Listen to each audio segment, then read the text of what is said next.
Depuis un moment, les observateurs mauritaniens constatent un recul grandissant de la liberté d'expression en Mauritanie.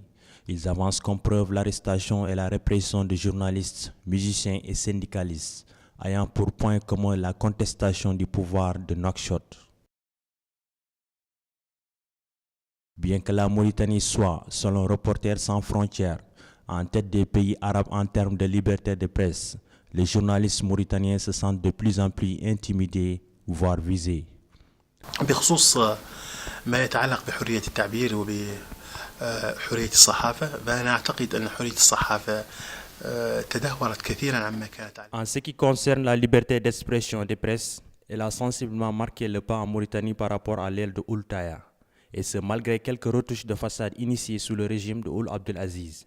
Les journalistes sont sous pression comme moi, Wedia, ou comme le démontre la sévère condamnation de Ould Mkhaytine, même si nous ne partageons pas l'avis qu'il a exprimé au sujet du prophète. L'agression que j'ai subie résulte de la ligne éditoriale de mon site qui dénonce la malgouvernance, la corruption, le détournement des deniers publics dans lesquels Ould Abdelaziz est directement impliqué. Le 28 janvier, le Hakem de Darnaïm a empêché la Confédération libre des travailleurs de Mauritanie d'organiser une activité syndicale en collaboration avec l'Agence espagnole de coopération internationale pour le développement. Il s'agissait, selon la CLTM, d'une campagne de sensibilisation sur l'arsenal juridique mauritanien sur l'esclavage. Le Hakem se justifie par l'incompatibilité du travail syndical avec la politique, au moment où cette activité a, selon lui, une vocation politique. Nous estimons qu'aujourd'hui, il y a une nouvelle politique, une nouvelle vision du système, du gouvernement.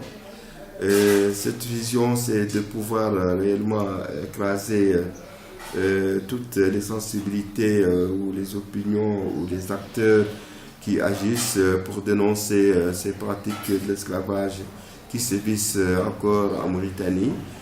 Si le droit de s'exprimer à travers un sitting, à travers une activité, à travers un discours, on ne leur permet pas de s'exprimer, on ne leur permet pas de dire leurs idées, leurs pensées par rapport à la problématique nationale. Ça montre que les libertés sont aujourd'hui torpillées dans ces pays-là.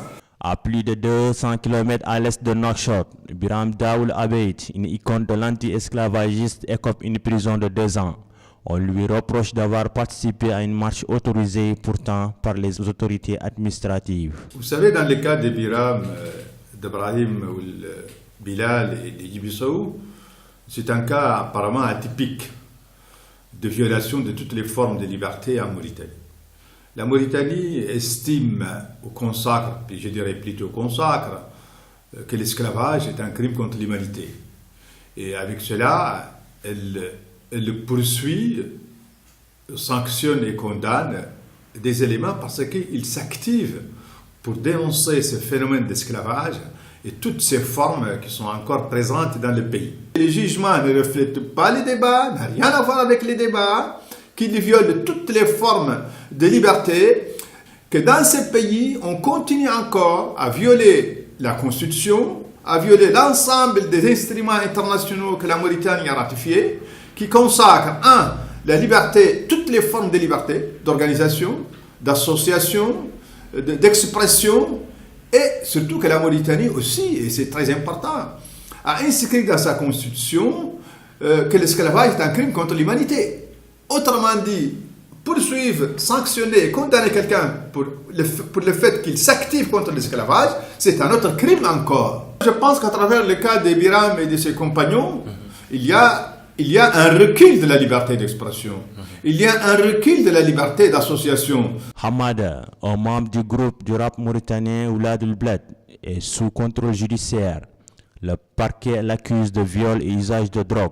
Le porte-parole de la commission des jeunes du parti au pouvoir accuse le groupe d'être financé par Mohamed Bouamatou, homme d'affaires mauritanien exilé pour ses différends avec Ould Abdelaziz. Oulad El Bled avait produit plusieurs chansons contre le président Mohamed Ould Abdelaziz. Sa dernière chanson diffusée intitulée Dégage. Hamada, vous le savez, il a fait une chanson avec ses copains. Cette chanson critique la personne du président, mais dans un sens positif. L'exemple de ce dossier, c'est un exemple frappant sur le manque de respect, de droit d'expression de manière générale. Le juge qui devait requalifier, c'est le juge d'instruction, qui a refusé son arrestation. Donc il l'a mis sous contrôle judiciaire. La liberté d'expression manque en Mauritanie, il n'y a pas eu de respect d'expression. Parce que l'exemple de mon client est frappant dans cette histoire. En Mauritanie, la Constitution garantit la liberté d'expression, une liberté marquée par la libéralisation en 2011 de l'audiovisuel, une libéralisation précédée par la dépénalisation des délits de presse, une dépénalisation qui n'a pas empêché le journaliste Ahmed Oulwedia d'être interpellé il y a 3 jours pour avoir violé les secrets d'une enquête judiciaire.